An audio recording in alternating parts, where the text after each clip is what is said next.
Hello and welcome back to PYQpedia. हम लोग revision through previous year question series कर रहे हैं जो 17वीं बीपीएससी की एग्जामिनेशन होने वाली प्रीलिम्स की उसके लिए। और इस करीब में हम लोगों ने 13 लेक्चर अभी तक किए हैं। This is the 14th lecture. और अभी हम लोग जो कर रहे हैं वो 65th बीपीएससी के क्वेश्चन कर रहे हैं। 65th बीपीएससी में पार्ट 2 कर रहे हैं। पार्ट 1 हम लोगों ने ऑलरेडी कर ली है। जो लोग नए हैं उनसे सजेशन ये है कि आप 1 से 13 तक पहले देखें, देन फिर आप 14 वीडियो देखें। दूसरा ये सजेशन है कि नोट्स आप बनाएं। पीडीएफ पे बहुत ज़्यादा रिलाई मत करें। पीडीएफ जो है सो पीडीएफ में क्या है कि आपको पीडीएफ बहुत सारे जमा हो जाती है और आप पे रिवीजन नहीं हो पाती है। बेटर है कि एक रनिंग नोट्स बना लें, वो आपको ज़्यादा हेल्प करेगा। ठीक है, so let's start the session.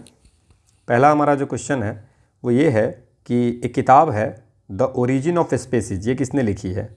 The origin of species किसने लिखी है? लिनियस ने लिखी है, लैमार्क ने लिखी है, मेंडल ने लिखी है, डार्विन ने लिखी है। तो द ओरिजिन ऑफ स्पीसीज जो बुक है वो 1859 में आपको चार्ल्स डार्विन ने लिखी हुई है ना। उसमें दे रोट अबाउट द कि पॉपुलेशन जो होगा समय के साथ जो नेचुरल सिलेक्शन के थ्रू इवॉल्व होती है। ठीक है, सो नेचुरल सिलेक्शन के तहत, तो थ्योरी ऑफ नेचुरल सिलेक्शन भी आप कह सकते हो। तो ये भी आप याद रख सकते हो एक लाइन डार्विन का। इसके बाद कुछ एग्जाम्पल्स है आपको, जो जैसे कि मेंडल के बारे में है। तो मेंडल के बारे में आप एक चीज़ याद रखिए कि फादर ऑफ मॉडर्न जेनेटिक्स जो होते हैं, मॉडर्न जेनेटिक्स इनको बोला जाता है। ठीक है ना। ये इनहेरिटेंस ऑफ ट्रेट्स और पी प्लांट पे, कौन से प्लांट पे? पी प्लांट पे, है ना। इनहेरिटेंस और ट्रेट पे आपको रिसर्च किया था, तो एक ये याद रख लेंगे। इसके बाद बैप्टिस्ट लैमार्क हैं। सो ये लैमार्क जी जो है इन्होंने theory of inheritance of acquired characteristic पे बात किया है। मतलब इन्होंने कहा कि ऑर्गेनिज्म जो होती है ना वो अपना ट्रेट जो है दूसरे में ऑफस्प्रिंग में पास करती है। ठीक है ना। तो अपनी जो गुण होती है वो तो उसी को बोलते हैं theory of inheritance of acquired characteristic. किससे एक्वायर करती हैं? एक ऑर्गेनिज्म अपने ऑफस्प्रिंग को ट्रांसफ़र करती है। सो लैमार्क हो गया। और लीनियस जो है, लीनियस को जो है ये फादर ऑफ मॉडर्न टैक्सोनॉमी है ना। ये आपको जो है सो ऑर्गेनिज्म को कैसे नेम करना है, किसी तरह से क्लासीफाई करना है, इन सब पे बात बताया था, है ना। कैसे रैंक करना है उनको, तो इस पे बात किया था। तो सारी समझ में आ गई। Linnaeus known for the father of taxonomy, Lamarck जो ऑर्गेनिज्म एक अपने ऑफस्प्रिंग में जो इनहेरिटेंस जो क्वालिटी जो है सो ट्रेट्स जो है सो आपको जो ट्रांसफ़र करती है। मेंडल हो गया, मेंडल जो हो गया वो modern genetics, father of modern genetics बोलते हैं। पी प्लांट पे इन्होंने रिसर्च किया था, है ना, कि नेचुरल सिलेक्शन के थ्रू पॉपुलेशन इवॉल्व्स होती है। और डार्विन जो है सॉरी ये आपको नेचुरल सिलेक्शन के थ्रू जो पॉपुलेशन इवॉल्व होती है वो आपको डार्विन की है। और पी प्लांट पे ये किया था कि रिसर्च जो किया गया था, है ना, जेनेटिक्स पे, वो मेंडल ने किया था, है ना। तो इतनी चीज़ें आप इसमें याद रखेंगे तो कोई भी चीज़ें पूछी जा सकती है आपसे। अगला हमारा क्वेश्चन है द इंटरेक्शन बिटवीन एल्गी और फंगी के बीच में जो इंटरेक्शन होती है और इन दोनों के बीच में इंटरेक्शन से लाइकेन बनती है। ठीक है, तो लाइकेन को क्या बोलते हैं? पैरासाइटिज्म बोलते हैं, म्यूचुअलिज्म बोलते हैं, कॉमेंजलिज्म बोलते हैं, या कन्वर्शन बोलते हैं। देखिए एक एक टॉपिक हम लोग देखते हैं इसमें। रिलेशनशिप जो होती है, रिलेशनशिप में एक होती है कंपटीशन। क्या होती है? कंपटीशन। एक होते हैं म्यूचुअलिज्म होती है। एक होती है पैरासिटिज्म होती है, और एक होती है कॉमेंसलिज्म, है ना, कॉमेंसलिज्म होते हैं। ठीक है, तो ये सारी चीज़ें होती है। नाउ इसमें मान लीजिए कि एक ऑर्गेनिज्म है, दोनों ऑर्गेनिज्म के बीच में, ऑर्गेनिज्म 1 और ऑर्गेनिज्म 2 के बीच में आपको रिलेशनशिप की बात है। Whenever we are talking about the competition, तो कंपटीशन में क्या होता है, कोई लोग बेनिफिट होगा, कोई नुकसान में होगा। तो कंपटीशन में जो होता है दोनों नुकसान होता है। नुकसान को हम किससे लिख दें? एन से लिख दे। सो दोनों को नुकसान होता है when ever there is a competition. तो जो ऑर्गेनिज्म 1 रहेगा उसको भी नुकसान होता है, जो ऑर्गेनिज्म 2 रहता है उसको भी नुकसान होता है। म्यूचुअल की बात करेंगे तो दोनों को फ़ायदा होता है, एफ से फ़ायदा हम लिखते हैं, दोनों को फ़ायदा होता है। जब अगर कॉमेंसलिज्म की बात करेंगे तो ये इस तरह की रिलेशनशिप होती है कि एक ऑर्गेनिज्म को बेनिफिट होती है, मतलब कि कॉमेंसलिज्म में एक को इसको फ़ायदा होता है, एक ऑर्गेनिज्म को फ़ायदा होता है, दूसरे को कोई इफेक्ट नहीं होता, नो इफेक्ट। और पैरासिटिज्म होता है ना, जैसे इपीफाइटिक, जैसे इसमें अगर एग्जाम्पल की याद रखें तो ये इपीफाइटिक जो प्लांट होती है, इपीफाइटिक प्लांट, ठीक है, वो एंड ट्रीज इसके बीच में, तो ट्री पे रहता है तो ट्री को कोई नुकसान भी नहीं होता है, ठीक है ना। और इसको इपीफाइटिक प्लांट तो उसी पे चलता है तो वो उसको तो बेनिफिट हो जाती है, बट ट्री को कोई नुकसान नहीं होती है। सो कॉमेंसलिज्म जो होते हैं उसमें एक ऑर्गेनिज्म को फ़ायदा होता है, एक को कोई इफेक्ट नहीं होता है। म्यूचुअलिज्म में दोनों को फ़ायदा होता है। तो म्यूचुअलिज्म जो है वो आपको दोनों का होता है। जैसे मान लीजिए ये इस जो रिलेशनशिप होती है सिम्बायोटिक होती है कि भाई तुम मुझे ये दो, हम तुम्हें ये देते हैं, तो सिम्बायोटिक दोनों बेनिफिट हो गया। जैसे मान लीजिए कि अगर लाइकेन की केस हम बात करें, लाइकेन की केस बात करें तो एल्गी जो होता है, या उसको एल्गी को हम लोग बोलते हैं साइनोबैक्टीरिया ऑल्सो, क्या बोलते हैं, साइनोबैक्टीरिया, ठीक है। तो ये साइनोबैक्टीरिया जो एल्गी क्या करता है, एल्गी देता है, एल्गी फूड बनाती है, फूड फोटोसिंथेसिस होती है, तो फोटोसिंथेसिस के थ्रू ये फूड बनाती है। और फंगी क्या करती है, प्रोटेक्शन करती है, ठीक है, ठीक है, वाटर और न्यूट्रिएंट्स को रिटेन करने में हेल्प करती है। So fungi is for the protection और ये फूड बना के देता है। तो इस दोनों का रिलेशन जो है, उस रिलेशनशिप को हम सिम्बायोटिक रिलेशनशिप भी बोलते हैं और म्यूचुअलिज्म भी बोलेंगे। इसमें दोनों ऑर्गेनिज्म को बेनिफिट है, इसको फूड मिल जाती है और इसको आपको रहने का जगह मिल जाता है, प्रोटेक्शन मिल जाता है। समझ में आ गया म्यूचुअलिज्म। और जब पैरासिटिज्म की बात करेंगे तो पैरासिटिज्म, तो इसका एग्जांपल समझ में आ गया म्यूचुअलिज्म का। कन्वर्सन कुछ यहाँ पे रिलेवेंट है नहीं। पैरासिटिज्म क्या होता है, ये ऐसी रिलेशनशिप होती है, पैरासिटिज्म ऐसी रिलेशनशिप होती है जिस रिलेशनशिप में एक को बेनिफिट मिलता है और एक को नुकसान होता है। वन को फ़ायदा और एक को नुकसान मिलता है। किसी को, दो ऑर्गेनिज्म है, जैसे अगर एक टिक है ना, वो अगर feeding on dog, feeding on और डॉग, तो एक को फ़ायदा हो रहा है। जैसे आपको अगर मच्छर काट लिया या आपके जू हो गए तो उसमें क्या होगा, आपसे वो ब्लड लेगा तो उसको बेनिफिट हो गया, है ना, ठीक है। तो एक को फ़ायदा होगा और एक को आपका ब्लड गया तो आपका नुकसान हो गया। सो होस्ट इज हार्म्ड, है ना, और उसको कुछ फ़ायदा मिलता है। समझ में आ गया, ठीक है। तो एक को फ़ायदा एक का नुकसान, इसमें बहुत सारे एग्जाम्पल हो सकती है। पैरासिटिज्म ये हो गया। So this is all about the relationship. इसमें कुछ भी पूछेगा, है ना। एक प्रेडेटर भी होता है जिसमें एक को फ़ायदा होता है एक को नुकसान होता है। तो प्रेडेटर या प्रे जो होता है उसमें भी फ़ायदा होता है नुकसान होता है। प्रेडेटर प्रे क्या हो गया, जैसे मान लें कि अगर जंगल में हिरन भी है और टाइगर भी है ना, तो टाइगर खा लिया तो उसको फ़ायदा हो गया, बट हिरन को खाया तो नुकसान हो जाएगा। तो एक के लिए फ़ायदा एक के लिए नुकसान। सो प्रेडेटर, तो ये 4-5 तरह की रिलेशनशिप होती है, ये आपको ध्यान रखना है। सबके एक एक एग्जाम्पल आप याद रख सकते हैं। ये पूरी एक्सप्लेनेशन की हुई है। अगला हमारा क्वेश्चन है, द एक्चुअल लोकेशन और place where an organism live. कोई ऑर्गेनिज्म जहाँ रहता है उस लोकेशन को क्या बोलते हैं? क्या हैबिटेट बोलते हैं, या इकोसिस्टम बोलते हैं, या बायोम बोलते हैं, या नीच बोलते हैं? तो अब सबकी मीनिंग आप समझिए। हैबिटेट क्या होता है, तो इस जो भी कोई ऑर्गेनिज्म जहाँ रहता है उस प्लेस को हम लोग हैबिटेट बोलते हैं। Now what is the habitat? आवास क्या होता है?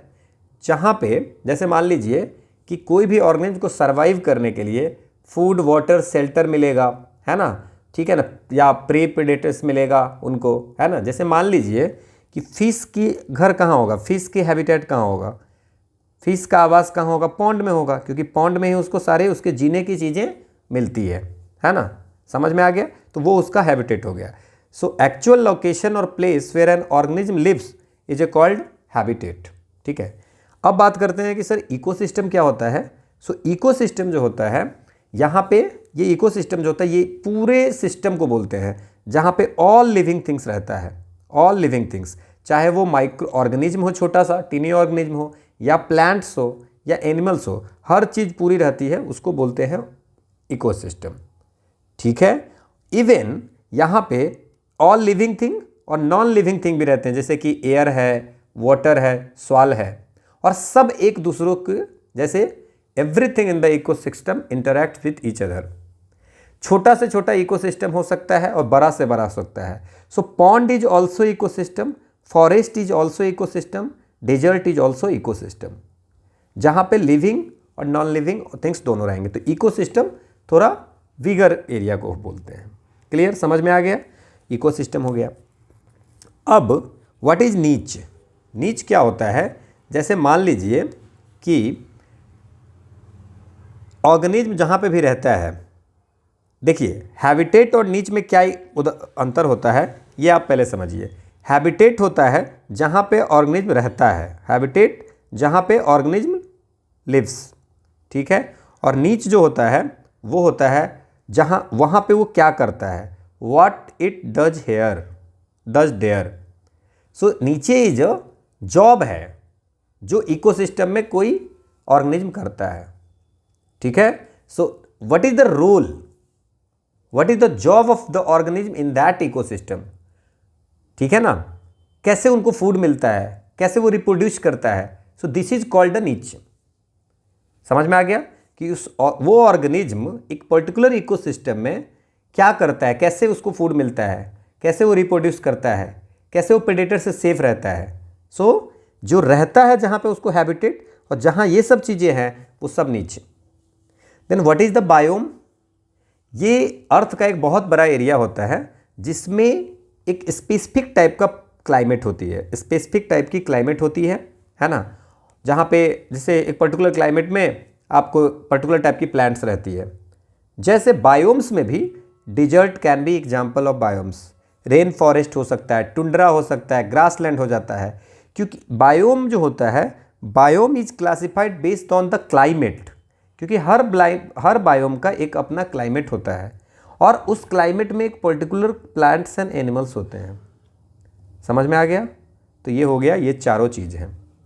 समझ में आ गया? ठीक है, नहीं समझ में आया फिर से देख लेना। अगला क्वेश्चन है कि solar energy is converted into ATP. Solar energy ATP में कन्वर्ट होता है, ये कहाँ पे होता है? एटीपी के बारे में हम लोग बात किया था। एटीपी होता है एडोनोसिन ट्राई फॉस्फेट, ठीक है। अब इसमें माइटोकॉन्ड्रिया, क्लोरोप्लास्ट, राइबोसोम और परऑक्सीजोम होता है।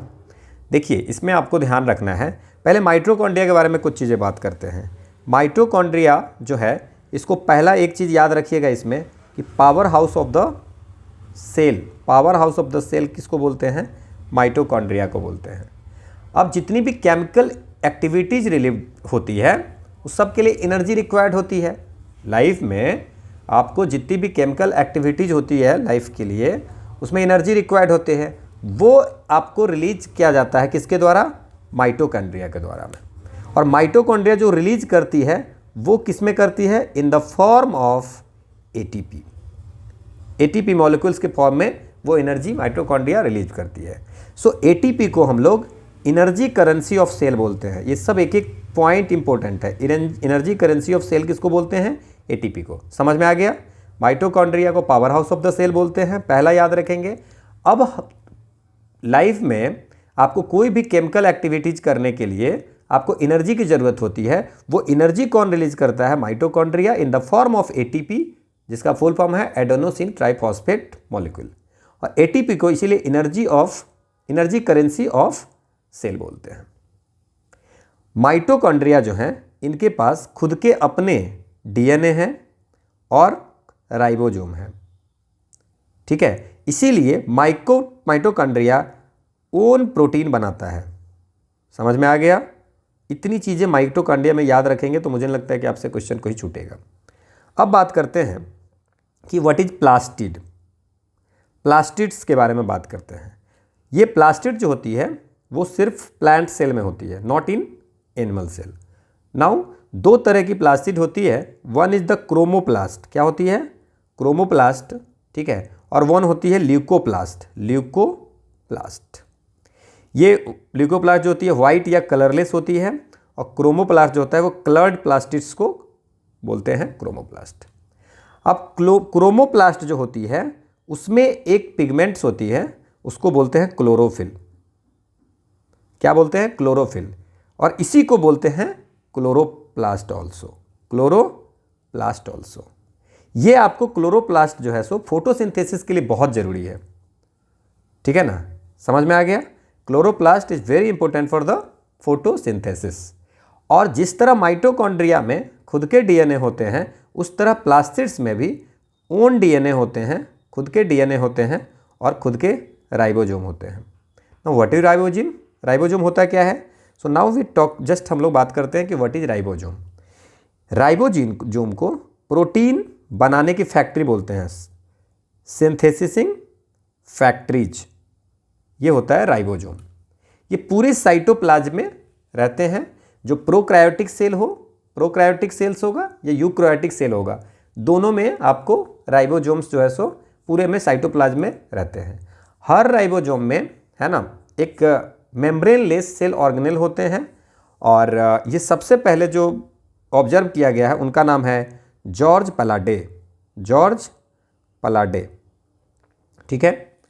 अब समझिए, जो माइक्रो बॉडीज होती है, ये तो इतनी समझ गए, ठीक है, आंसर आपको पता चल गया होगा। माइक्रो बॉडीज जो हैं, ठीक है, वो माइक्रो बॉडीज जो होते हैं वो सिर्फ यूकैरियोटिक सेल में होते हैं, यूकैरियोटिक सेल में होते हैं। और इस दो तरह के होते हैं। वन इज़ द पर ऑक्सी, जितनी भी एक्सप्लेनेशन में आपके ऑप्शन में दिया हुआ है, मैं हर टॉप चीज़ को डिस्कस कर रहा हूँ। पर्क्जियोम्स होते हैं और एक होते हैं ग्लायोजाइजोम्स, ठीक है। तो पर ऑक्सीओम जो होते हैं, इस पर हम डिस्कस करते हैं, क्योंकि हम लोग को जो बात करना था क्लोरोप्लास्ट का, सो सोलर एनर्जी को कन्वर्ट करता है। क्या मैंने भी बताया है कि फोटोसिंथेसिस में इसकी ज़रूरत पड़ती है। नाउ जब फोटोसिंथेसिस में इसकी ज़रूरत पड़ती है, so it's a solar energy को कन्वर्ट करता है एटीपी में। कौन? आपको, इट्स अ क्लोरोप्लास्ट। समझ में आ गया?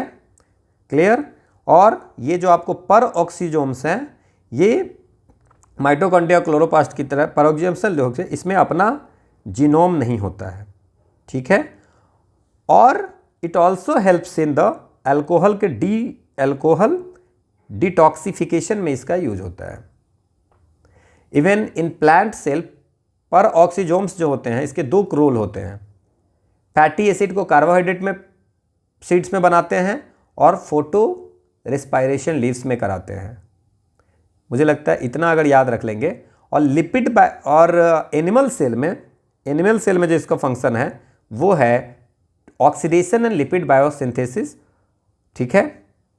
और लीवर सेल में आपको मैंने बता दिया कि it's helps in the alcohol detoxification. Hope आपको समझ में आएगा, नहीं तो फिर से देख लीजिएगा।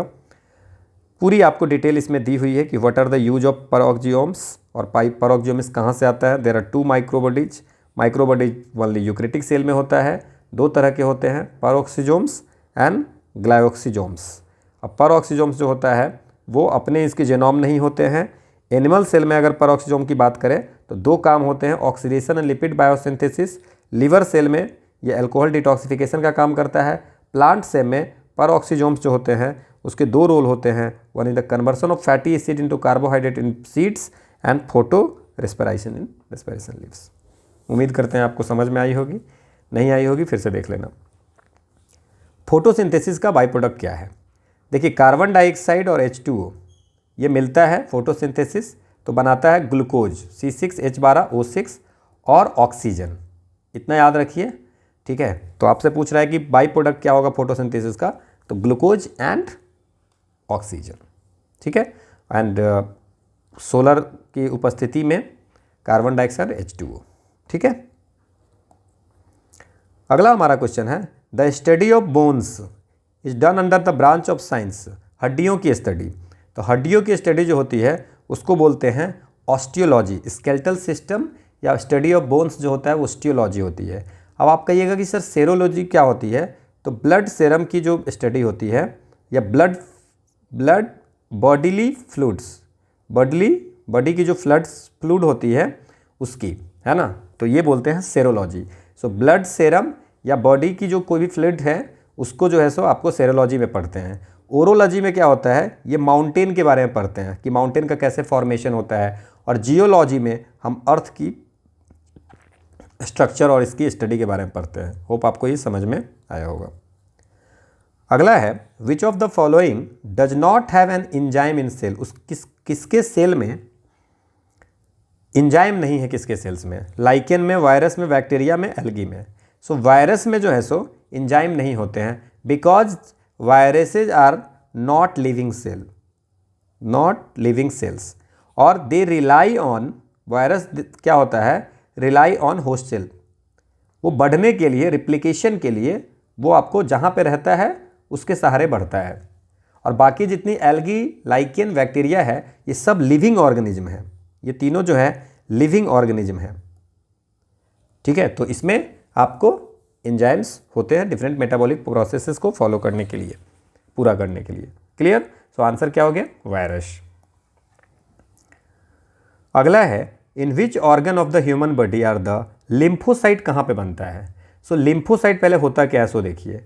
लिम्फोसाइट जो होता है, बेसिक जो चीज़ें हैं वो आप कर लेंगे तो बहुत सारे क्वेश्चन बन जाएगा।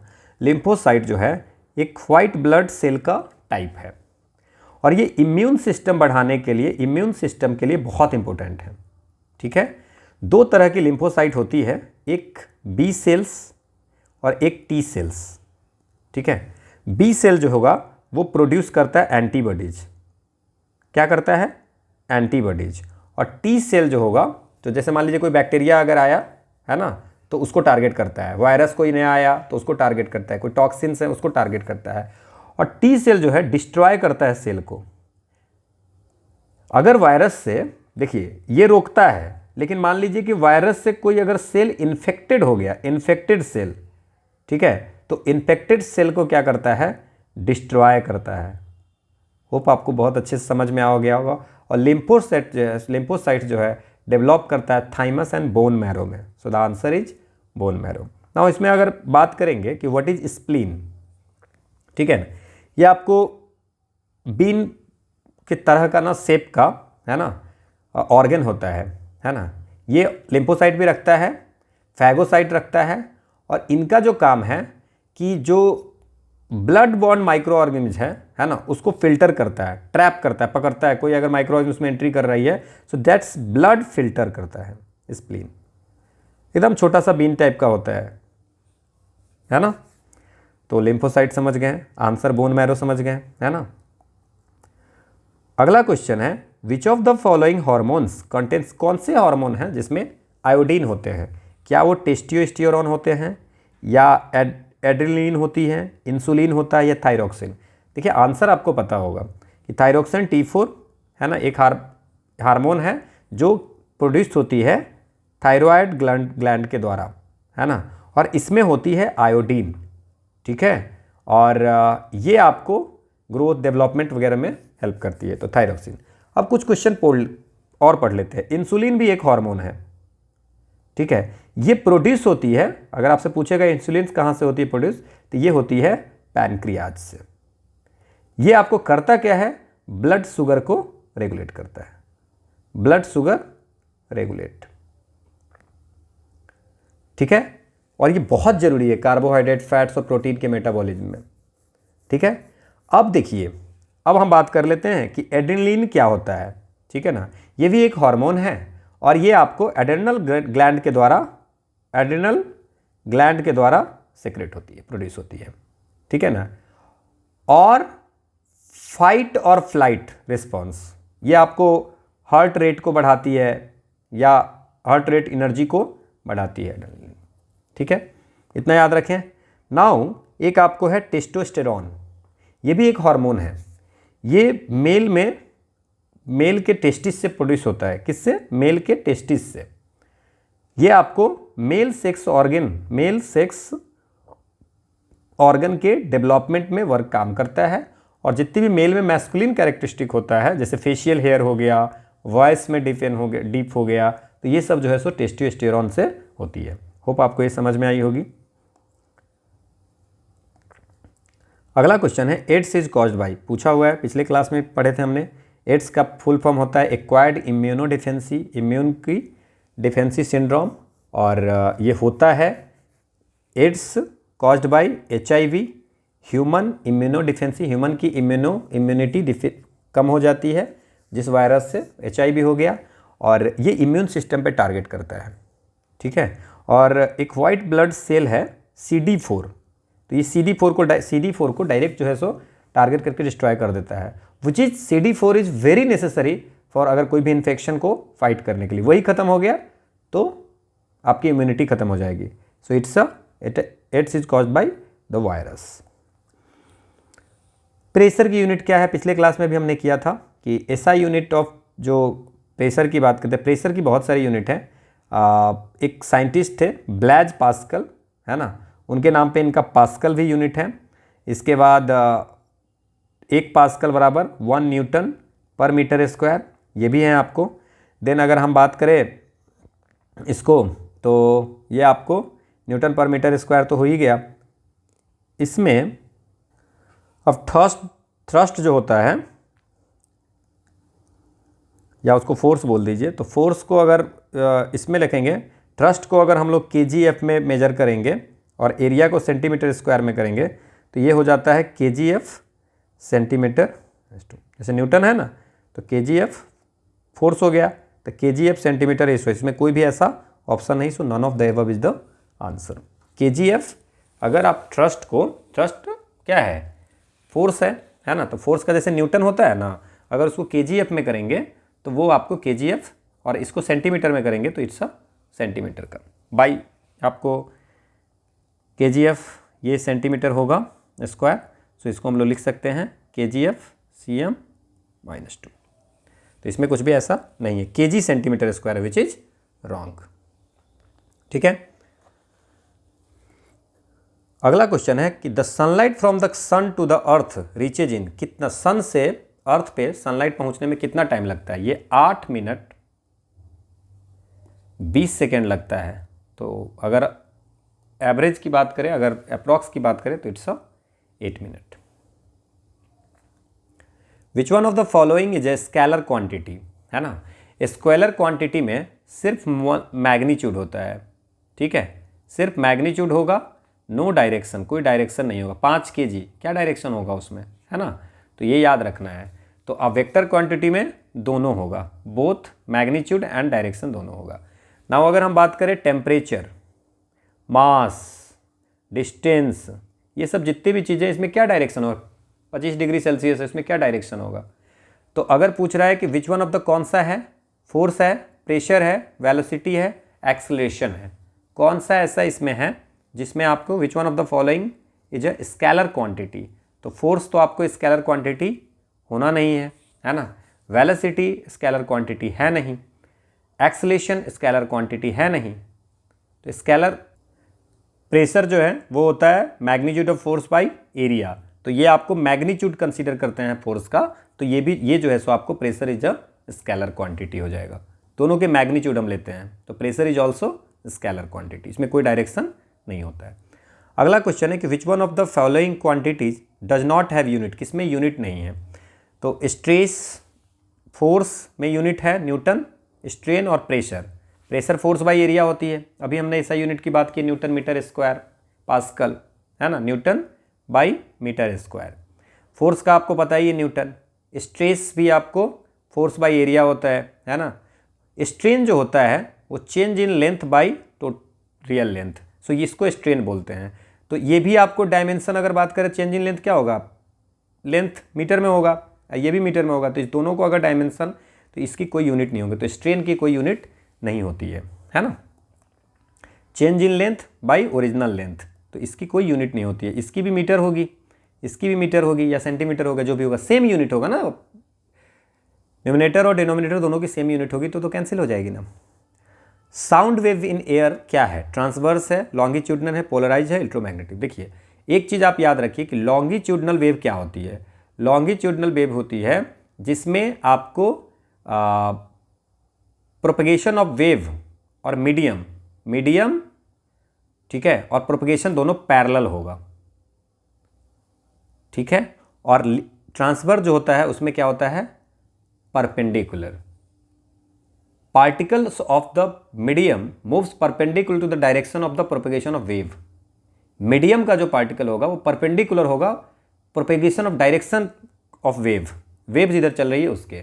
सो परपेंडिकुलर याद रखिए, है ना, कि मीडियम का पार्टिकल और वेव का डायरेक्शन ये पैरेलल होगा तो लॉन्गिट्यूडनल, और परपेंडिकुलर होगा ट्रांसवर्स। अगर एग्जाम्पल में याद रखिएगा तो इसमें आप याद रख सकते हैं, लॉन्गिट्यूडनल में याद रखिए साउंड वेव और इसमें याद रखिए लाइट वेव्स।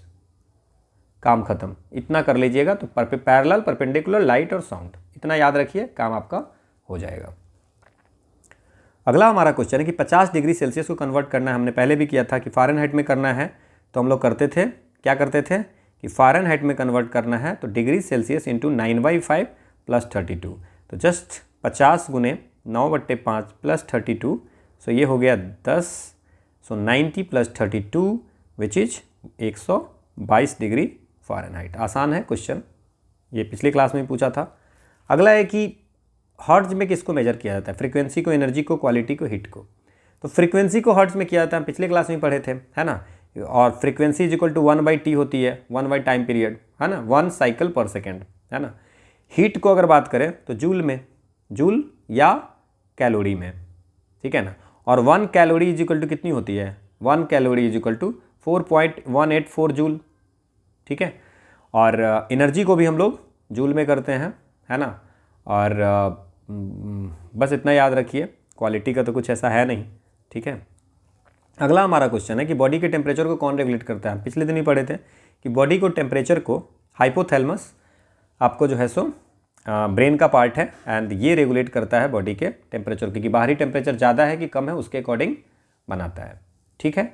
अब इसमें देखिए जो सेरेब्रम है वो आपको थिंकिंग, लैंग्वेज, इमोशंस, मेमोरी, इन सब में काम देता है, इसका फंक्शन है। हाइपोथैलेमस का जो है सो नर्वस सिस्टम को कंट्रोल वगैरह करने में होती है। सेरेबेलम का होता है कोऑर्डिनेशन, मूवमेंट, अगर आप कहीं चल रहे हो आपका पोस्चर जो है उस पर कंट्रोल करता है। मेडुला ऑब्लोंगटा जो है ये ब्रीथिंग मूवमेंट्स को कंट्रोल करता है, हार्ट रेट को कंट्रोल करता है। तो ये सब चीज़ें आप थोड़ा सा देख लेंगे, सेरेबेलम का क्या है, थैलमस, हाइपोथैलेमस, है ना, तो पिट्यूटरी ग्लैंड, तो एक बार देखेंगे, बाकी धीरे धीरे क्वेश्चन आते ही हम लोग बहुत सारी चीज़ें कर लेंगे।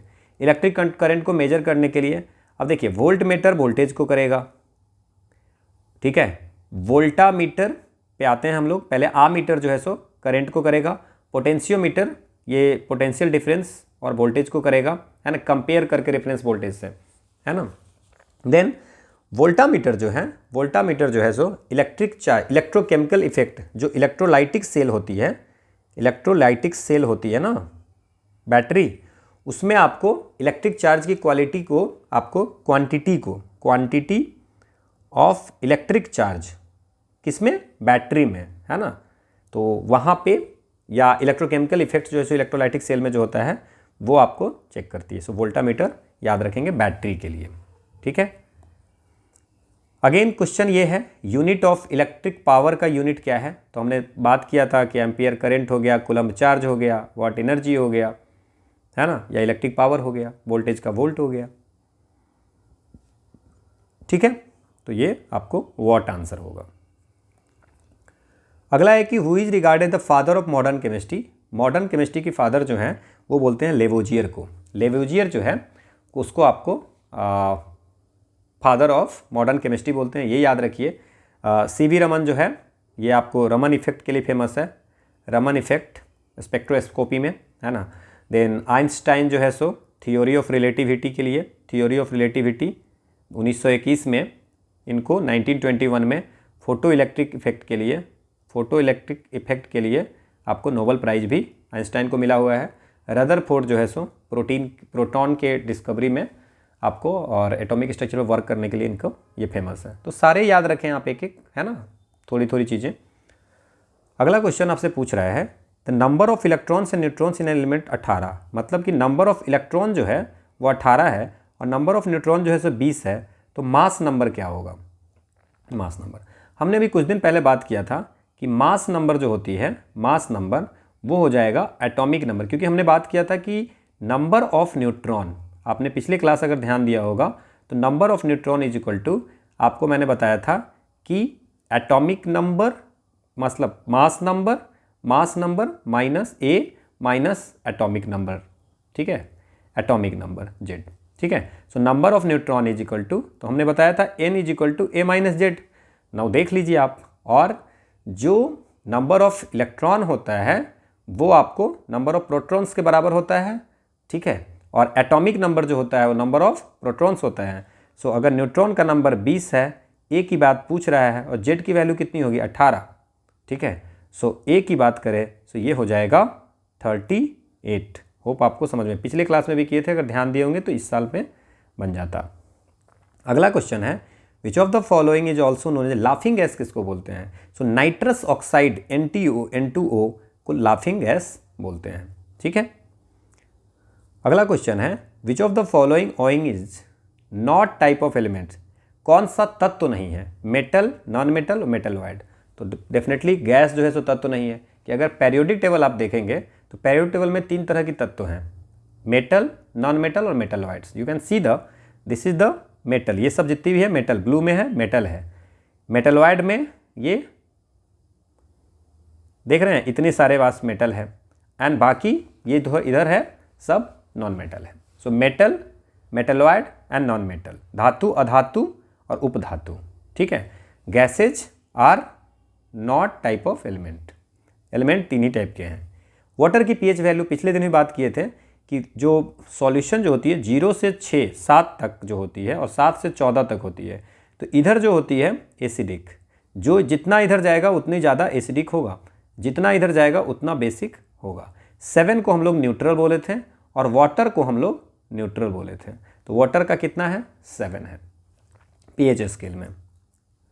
अगला क्वेश्चन है कि ग्रीन हाउस गैस का मेन कंपोनेंट क्या है? हमने पिछले दिन ही बात किया था कि carbon dioxide, methane, ozone, nitrous oxide, water vapour, ये सब ग्रीन हाउस के कंपोनेंट हैं, तो मोर देन एबव, ठीक है। अगला क्वेश्चन है कि ऑक्सीजन किस में नहीं है? केरोसिन में, ग्लास में, सॉइल में और सीमेंट में। अगर आप बात कीजिए ग्लास जो बनती है उसकी प्राइमरी जो कंपोनेंट होती है SiO2, तो यहाँ तो ऑक्सीजन है, ठीक है। सिलिकॉन डाइऑक्साइड, ग्लास से, सिलिकॉन डाइऑक्साइड से ग्लास बनती है।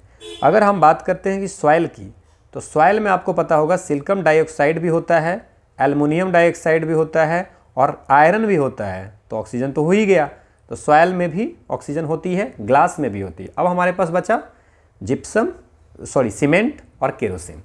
तो जिप्सम में जो होते हैं, जिप्सम में अगर सीमेंट में रहते हैं वहाँ भी ट्राई कैल्शियम सिलिकेट होता है, डाई कैल्शियम सिलिकेट होता है, तो वहाँ पे भी ना कैल्शियम, पोर्टलैंड सीमेंट में कैल्शियम ऑक्साइड भी होती है, ठीक है, सिलिकॉन डाइऑक्साइड भी होती है, एल्युमिनियम ऑक्साइड भी होती है, Fe2O3 भी होती है, सल्फ, ये सब। तो ऑक्सीजन तो हुआ ही हुआ। केरोसिन जो है यहाँ पे कार्बन और सिर्फ हाइड्रोजन होता है, बिकॉज इधर दिस इज द हाइड्रोकार्बन, है ना। केरोसिन जो है सो हाइड्रोकार्बन है, तो उसमें कार्बन एंड हाइड्रोजन सिर्फ रहते हैं। तो अगर इसकी फॉर्मूला की बात करें तो C12H26 और C15H32, ये होती है इसकी फॉर्मूला, ठीक है। तो ये हाइड्रोकार्बन है। अगला हमारा क्वेश्चन है कि नेचुरल रबर जो है सो किसका पॉलीमर है? देखिए हमारे पास ऑप्शन है आइसोप्रीन, स्टाइरीन, प्रोपीन और विनाइल एसीटेट। देखिए अब आप पूछ रहे हैं नेचुरल रबर, तो आपको ये मैं बता दूं, नेचुरल रबर जो है वो आपको पोली आइसोप्रीन है। नेचुरल रबर जो है ये पॉलीमर ऑफ आइसोप्रीन है ना, ठीक है। मतलब बहुत सारे आइसोप्रीन का, आइसोप्रीन क्या हो गया? Monomer. Isoprene is a monomer, मतलब एक हो गया, मोनोमर एक हो गया। और बहुत सारे ये आइसोप्रीन मिल करके, मतलब पोली आइसोप्रीन मिल करके, आइसोप्रीन मिल करके ये बना देता है क्या हमको? Natural rubber. क्लियर? इसका फॉर्मूला हम नहीं बताते हैं, ज़्यादा डिफिकल्ट हो जाएगा। नाउ स्टाइरीन भी एक मोनोमर है। मोनोमर मतलब एक, पॉलीमर मतलब बहुत सारे मोनोमर मिला के पॉलीमर। तो स्टाइरिन जो है ये मोनोमर है और बहुत सारे स्टाइरिन मिला के बना देता है पॉलीस्टाइरिन। समझ में आ गया? जो प्लास्टिक फोम्स में यूज होता है, पॉलीस्टीरीन। देन विनाइल एसीटेट भी मोनोमर है और ये मोनोमर है, आपने सुना होगा नाम पॉलीविनाइल, पॉलीविनाइल एसीटेट, PVA। यह आपको पेंट में यूज होता है, पेंट में होता है, इसके बाद कोटिंग्स में होते हैं यूज, एडहेसिव्स में होते हैं यूज, है ना। और प्रोपीन या प्रोपीन जो होते हैं वो भी मोनोमर है, क्योंकि आपने सुना होगा पॉलीप्रोपिलीन, पॉलीप्रोपिलीन ये भी एक तरह की प्लास्टिक है। आप अगर इतने पढ़ लेंगे और नोट्स बना लेंगे तो मुझे लगता है कि साइंस के क्वेश्चन आपके गलत होंगे, ठीक है। ग्लूकोज का फार्मूला क्या है? आसान सा क्वेश्चन है, C6H12O6। अभी हमने फोटोसिंथेसिस वाले क्वेश्चन किए थे, उसमें देखे थे। So this is the formula of glucose. CO2H2 में पढ़े थे ना हम लोग, CO2H2O मिलकर के C6H12O6 बनाते हैं और ऑक्सीजन बनाते हैं। ठीक है। अगला है कि CO ग्रुप का बॉन्ड ऑर्डर। ये बहुत टफ क्वेश्चन है, बेकार का पूछा हुआ है, बट ठीक है। Bond order of CO group रट्टा मार लीजिए कि CO का बॉन्ड ऑर्डर जो होता है 3 होता है, CO2 का 2 होता है और CO3 का 1.33 होता है। इसको कैलकुलेशन सीखने की कोई ज़रूरत नहीं है, हालांकि आपको अगर ज़्यादा इच्छा होगी कैलकुलेशन सीखने का, you can see this calculation, but no need to, just remember CO की बॉन्ड ऑर्डर 3, CO2 की 2 और CO3 के 1.33।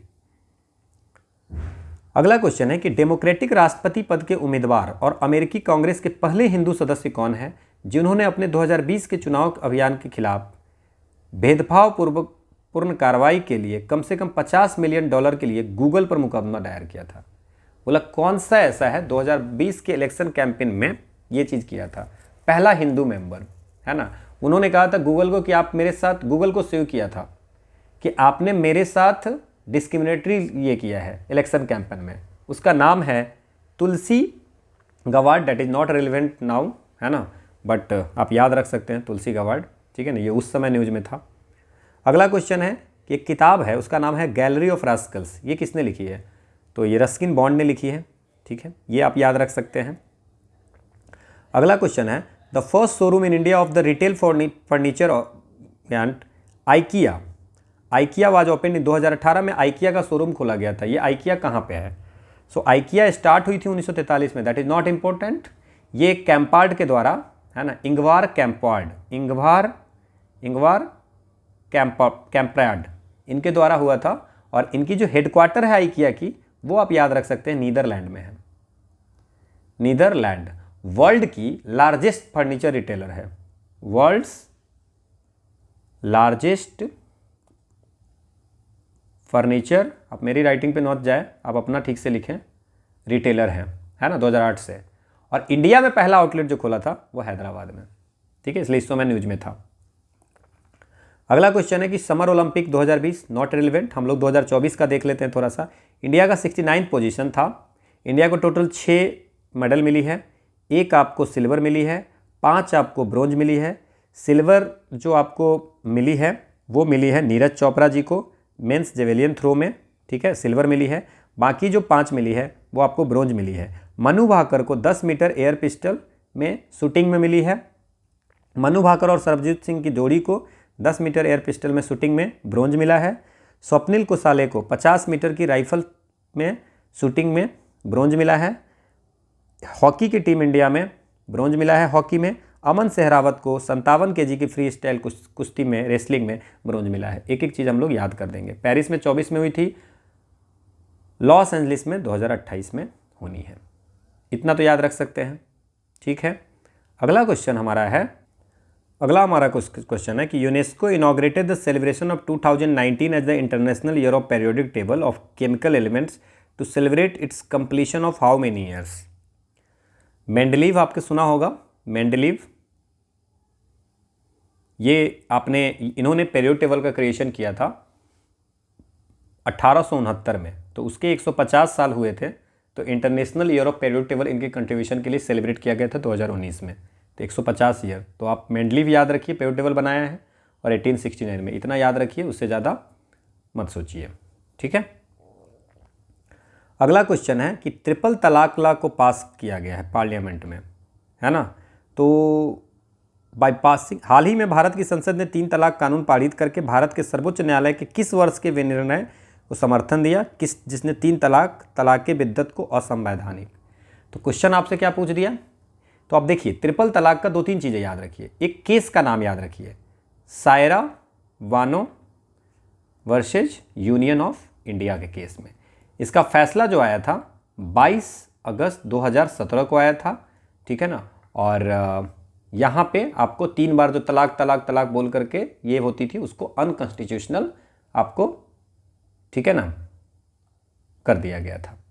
2019 में पार्लियामेंट में इसको लॉ बनाया। ठीक है, सो ये 2017 में आया। क्लियर। अगला है कि ब्रिक्स समिट जो है, तो उस समय का ब्रिक्स समिट क्या याद रखेंगे हम लोग, है ना, ये शेड्यूल कहाँ है। अभी ब्रिक्स समिट कहाँ पे हुआ है, 16th ब्रिक्स समिट जो हुई है वो रशिया के कहाँ पे हुई है, कजान में। 15 ब्रिक्स समिट याद रखने की ज़रूरत नहीं है। 2009 में सबसे पहले ब्रिक बना था, ठीक है, तो ब्रिक्स बना था। और उसके बाद ब्रिक में कौन कौन है? ब्राज़ील, रशिया, इंडिया, चाइना, ये था ब्राज़ील, रसिया, इंडिया, चाइना, ठीक है ना। और ये रसिया में आपको बनाया गया था, है ना, रसिया में सबमिट हुई थी। 2010 में साउथ अफ्रीका को आपको मेंबरशिप बनाया गया, ठीक है ना। हाँ, 2009 में फर्स्ट सबमिट हुई थी, 10 में तो साउथ अफ्रीका को ऐड किया गया था। 2014 में न्यू डेवलपमेंट बैंक उसमें बनाया गया था। 6th जो ब्रिक्स सबमिट हुई थी उसको बोलते हैं फोर्टलेजा डिक्लेरेशन में एनडीबी बनाई गई थी, तो ये भी इंपॉर्टेंट है। 2021 में 13वीं जो ब्रिक्स सबमिट हुई थी, है ना, वो आपको इंडिया के चेयरमैनशिप में हुआ था, वर्चुअल हुआ था, है ना। और इंडिया ने 12, 16 और 21 3 बार होस्ट किया हुआ है। इसके बाद अभी नया कंट्रीज को जो बोला गया है ज्वाइन करने के लिए, वो कौन कौन है? ईरान है, यूएई है, सऊदी अरबिया, इजिप्ट और इथियोपिया। तो ये भी हम लोग याद रखेंगे कि ब्राज़ील, चाइना, है ना, रशिया, इंडिया, साउथ अफ्रीका तो था ही, अभी ये Egypt, Iran, UAE, Saudi Arabia, Ethiopia को भी ज्वाइन किया गया है, ठीक है। Who became the editor of newspaper The Hindu after Mukund Padmanabhan? Mukund Padmanabhan के बाद, तो मुकुंद पद्मनाभन जो है वो आपको 2016 से 2019 तक, ये करंट में था, द हिंदू के एडिटर रहे हैं। 2019 से अभी तक कौन एडिटर पता है आपको? सुरेश नामबथ, ये आपको 2019 से प्रेजेंट तक है। और द हिंदू ने सुभाष राय को, तो ये तो आपको अगर 2019 से लेकर के टिल नाउ तक सुरेश जी हैं। अब अगर मान लीजिए आपसे पूछेगा कि जब ये क्वेश्चन पूछ रहा है तो इस तरह के क्वेश्चन पूछ सकते हैं कि डिजिटल एडिटर कौन से बना है, तो सुभाष राय को द हिंदू ने डिजिटल एडिटर बनाया है। डिजिटल एडिटर ये कब? 18 मार्च 2024 से, तो ये रिसेंट का है। तो डिजिटल एडिटर आपको बनाया है किसका? सुभाष राय को। 16 से 19 तक मुकुंद पद्मनाभन थे, उसके बाद सुरेश नामबाथ जो अभी तक है, तो दैट इज, ये भी याद है रखना है। द हिंदू जो है ना, उसको इंग्लिश लैंग्वेज न्यूज़पेपर है। जी सुब्रमण्यम अय्यर ने इसके फाउंडर हैं। ये पहले वीकली होता था 1878 में, है ना, 1878 के समय में ये आपको वीकली होता था, वीकली। 1889 से अभी तक ये डेली है। क्लियर, ठीक है ना। और इसमें वीरा राघवाचारी और सुब्रमण्यम अय्यर जो है इसके फर्स्ट एडिटर थे, और वीरा राघवाचारी जो है सो फर्स्ट मैनेजिंग डायरेक्टर थे। ये भी हम पिछले क्लास में भी डिस्कस किए हैं, तो आप देख लेना। अगला क्वेश्चन है कि who was the chief justice of the Patna high court who administered the oath of office to mister Phagu Chauhan as the governor of Bihar in July 2000? अभी का देख लीजिए कौन है पटना के चीफ जस्टिस कौन है। तो अभी जो करंट चीफ जस्टिस है, गवर्नर तो आपको पता ही है, आर्लेकर जी हैं, है ना। तो गवर्नर आर्लेकर जी हैं। चीफ जस्टिस कौन है? के विनोद चंद्रन, ठीक है। और ये भी आप याद रखिएगा, है ना, फर्स्ट वुमेन जो थी, है ना, chief justice Patna high court की, तो ये भी याद रखिए, पटना हाई कोर्ट की chief justice of Patna high court, first women, इसका नाम याद रखिए, रेखा दोषहित, ये भी याद रखेंगे। सो ऑनरेबल जस्टिस रेखा दोषहित जो है सो was the chief justice of Patna high court और first women to hold this office. Current chief justice Patna high court की के विनोद चंद्रन जी हैं। इसके बाद अगर इसमें आपको याद रखिएगा, ठीक है ना, कि कौन कौन थे इसमें, तो फर्स्ट चीफ जस्टिस, अगर आपसे पूछेगा कि first chief justice of Patna high court कौन थे, तो याद रखिएगा ऑनरेबल सर एडवर्ड देश चैम्पियर, बहुत बड़ा नाम था, एडवर्ड याद रखिए, फर्स्ट चीफ जस्टिस था। और इंडिपेंडेंस के बाद अगर बात करें तो कौन था? आफ्टर इंडिपेंडेंस अगर बात करें तो वो थे लक्ष्मीकांत झा, ऑनरेबल पंडित लक्ष्मीकांत झा, ये first Indian chief justice Patna high court के थे। पटना हाई कोर्ट बनाया गया था 3 फरवरी 1916 को, ठीक है। और इसमें पटना हाई कोर्ट के 2 chief justice, Patna high court हैं 2 चीफ जस्टिस दिया है। इंडिया का chief justice Patna high court के कुछ लोग बने हैं, वो कौन है? ऑनरेबल मिस्टर भुवनेश्वर प्रसाद सिन्हा जो 6ठे चीफ जस्टिस ऑफ इंडिया थे, और ललित मोहन शर्मा, ऑनरेबल ललित मोहन शर्मा, ये 24वें चीफ जस्टिस ऑफ इंडिया थे।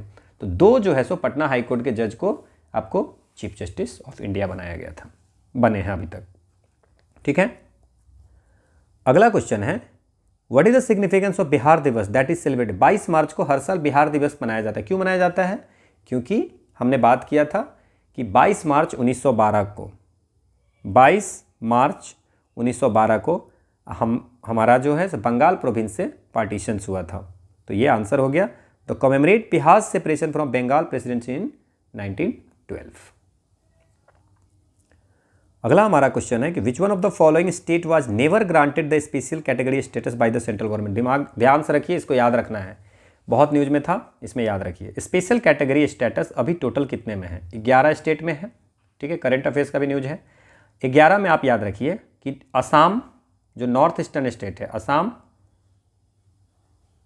नागालैंड, हिमाचल प्रदेश, मणिपुर, मेघालय, सिक्किम, अरुणाचल प्रदेश, त्रिपुरा। ठीक है, नॉर्थ ईस्टर्न स्टेट ये हो गए हैं। देन सारे हो गए ना, असम, नागालैंड 2 3 4 5 6 7 हो गए। इसके बाद हिमाचल प्रदेश 8। ठीक है, देन उत्तराखंड, अच्छा मिजोरम भी एक छूट गया, मिजोरम। तो ये हो गए 8, हिमाचल प्रदेश, उत्तराखंड। ठीक है, 9 10 हो गए और एक मिला है तेलंगाना को। ठीक है, अब याद क्या रखना है, ये आपको special category status 5th 5 year plan में आपको रिकमेंड किया गया था। कब किया गया था? 5th 5 ईयर प्लान में। जम्मू एंड कश्मीर भी थे पहले 5th 5 ईयर प्लान में। ठीक है, अब 14वें फाइनेंशियल ईयर प्लान में ये बोल दिया गया कि हम स्पेशल कैटेगरी स्टेटस नहीं देंगे। 5th 5 ईयर प्लान में किसके फॉर्मूला पे बेस पे? गाडजिल फार्मूला 1969 के बेस पे आपको ये दिया गया था। इसमें कुछ क्राइटेरिया थी, तो बिहार में कभी नहीं मिला है। इसके क्राइटेरिया आप देख लीजिए। तो बेनिफिट क्या होती है? 90% ग्रांट्स की तो कोई भी स्कीम्स होती है तो 90% सेंट्रल गवर्नमेंट और 10% लोन दे देती है। ठीक है ना, सेंट्रली स्पॉन्सर्ड स्कीम के लिए। अब इसके लिए क्राइटेरिया है कि हिली और डिफिकल्ट टेरेन होना चाहिए, लो पॉपुलेशन डेंसिटी होना चाहिए, है ना, और ट्राइबल पॉपुलेशन ज़्यादा होनी चाहिए, है ना। देन बॉर्डर के आसपास होना चाहिए। ठीक है ना, इकोनॉमिकली और इंफ्रास्ट्रक्चरली बैकवर्ड होने चाहिए और non viable nature of state finance का कोई ऐसा सोर्स नहीं होना चाहिए। तो सारी क्राइटेरिया जो इसमें है वो फुलफिल नहीं कर रही है। कि दिस क्राइटेरिया बिहार फॉलो कर रहा है, ये भी फॉलो कर रहा है, बॉर्डर पे नहीं है, ट्राइबल पॉपुलेशन नहीं है और हिली और डिफिकल्ट टेरेन नहीं है। ठीक है, बट 14th फाइनेंस ईयर जो 5 ईयर प्लान था, 14th जो कमीशन थी, है ना, फाइनेंस कमीशन, उसमें इन्होंने मना कर दिया है। ठीक है, इट्स नॉट फाइनेंस कमीशन होगा इसमें, है ना। Yusuf Shah Chak, the last Muslim ruler of Kashmir valley who was exiled to Bihar by the Mughal empire Akbar was buried in. देखिए चक डायनेस्टी, ठीक है ना, चक डायनेस्टी जो है, याद रखिए, चक डायनेस्टी जो है वो आपको कश्मीर का इंडिपेंडेंट रूलर हुआ करता था। चक डायनेस्टी जो है so last independent ruler of Kashmir थे, वो कौन थे? चक डायनेस्टी के यूसुफ शाह चक। उसके बाद इसको जो है सो चक डायनेस्टी को अकबर ने 1585 ईस्वी में अपने अंदर कर लिया। मतलब कश्मीर में चलती थी कौन? चक डायनेस्टी, है ना। और चक डायनेस्टी के लास्ट इंडिपेंडेंट रूलर जो है सो यूसुफ शाह चक थे, है ना। वो उनको जो है सो आपको क्या किया गया?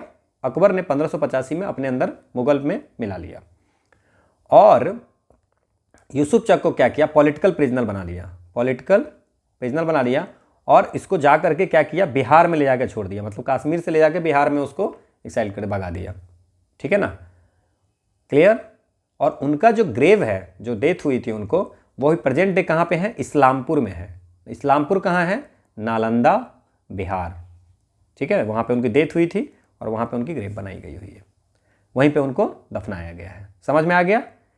बिहार में 1585, क्लियर। अगला क्वेश्चन है what is the tagline of Bihar state tourism development corporation का टैगलाइन क्या है? तो इनकी टैगलाइन है ब्लिसफुल बिहार। क्या है? ब्लिसफुल बिहार। अगला हमारा क्वेश्चन है कि prime minister Narendra Modi recently laid the foundation of Mandal dam project to be built on which river.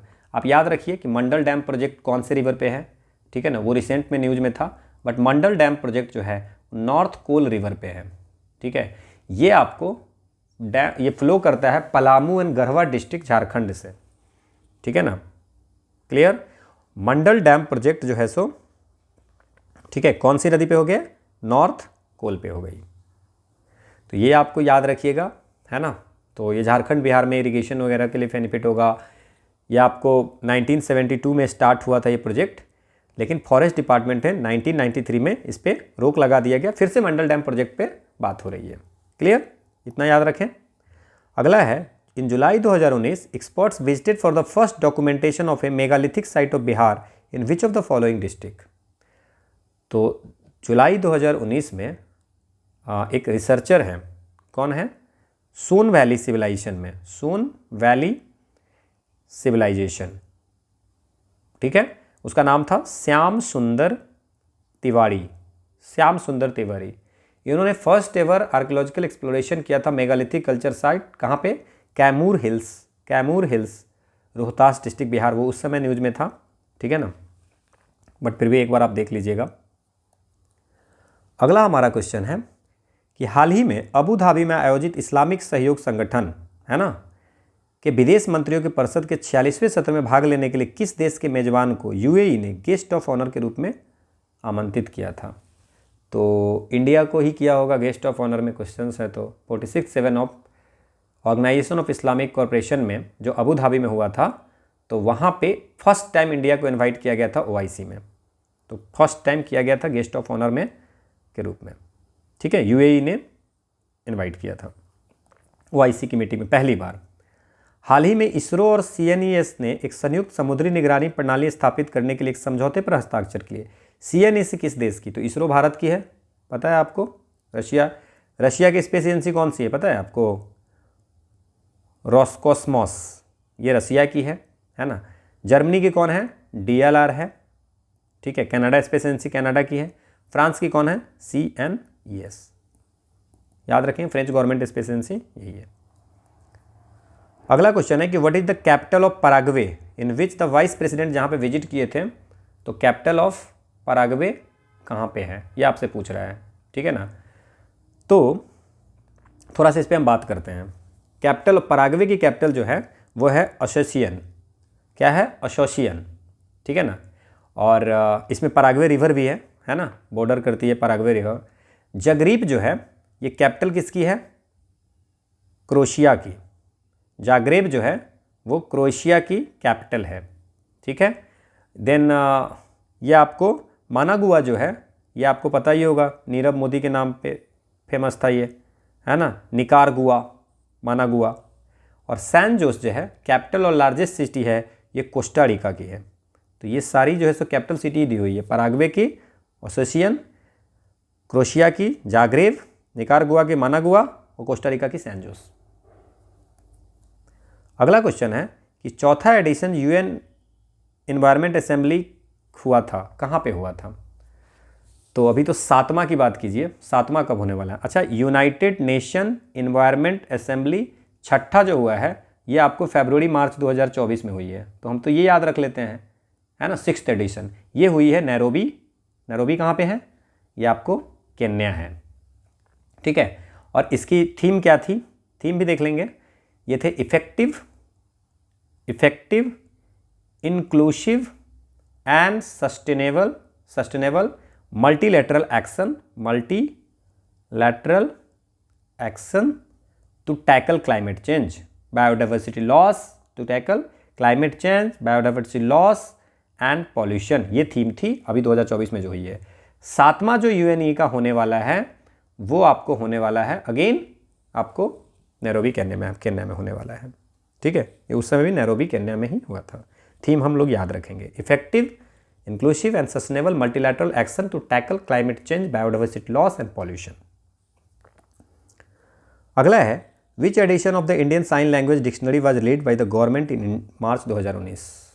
तो 3rd एडिशन जो है सो ये 2019 में सेकेंड एडिशन निकली थी, है ना।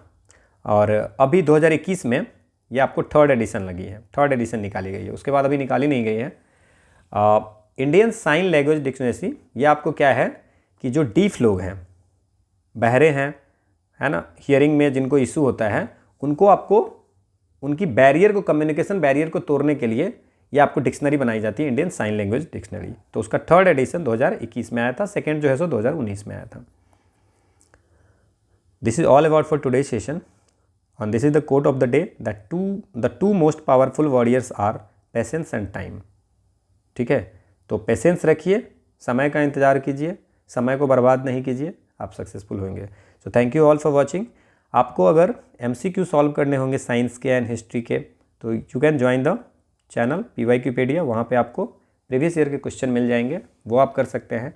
और बिहार स्पेशल करेंट अफेयर्स भी चल रही है, वो 7:30 में, so you can watch that also 7:30 PM। So thank you all for watching।